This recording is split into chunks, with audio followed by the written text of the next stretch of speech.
ঢাকা মহানগর পুলিশের গোয়েন্দা লালবাগ উপ পুলিশ কমিশনার ডিসি অতিরিক্ত ডিআইজি পদে পদোন্নতিপ্রাপ্ত মশিউর রহমানকে গ্রেফতার করেছে পুলিশ। ডিবির দাপুটে ডিসি হিসেবে পরিচিত ছিলেন মশিউর।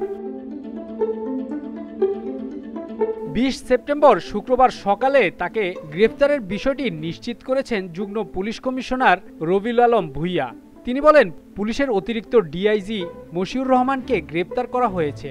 তার বিরুদ্ধে 8টি হত্যা মামলা রয়েছে। 2022 সালে মশিউর রহমানকে গোয়েন্দা গুলশান বিভাগ থেকে সরিয়ে লালবাগ বিভাগে দায়িত্ব দেওয়া হয়। এর আগে তিনি গুলশান বিভাগের ডিসি হিসেবে দীর্ঘদিন দায়িত্ব পালন করেছেন।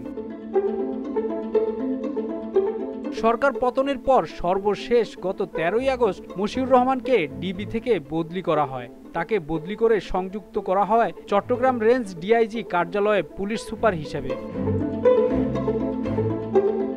মশিউর রহমান দীর্ঘ সময় ঢাকা মহানগর পুলিশের ডিবিতে কর্মরত ছিলেন। সর্বশেষ লালবাগ জোনের কমিশনার ছিলেন।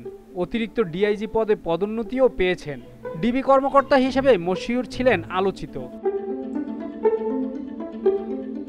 2013 সালে রাষ্ট্রপতি পুলিশ পদক, 2015 সালে বাংলাদেশ পুলিশ পদক ও 2019 সালে বাংলাদেশ পুলিশ পদক দেওয়া হয়েছিল।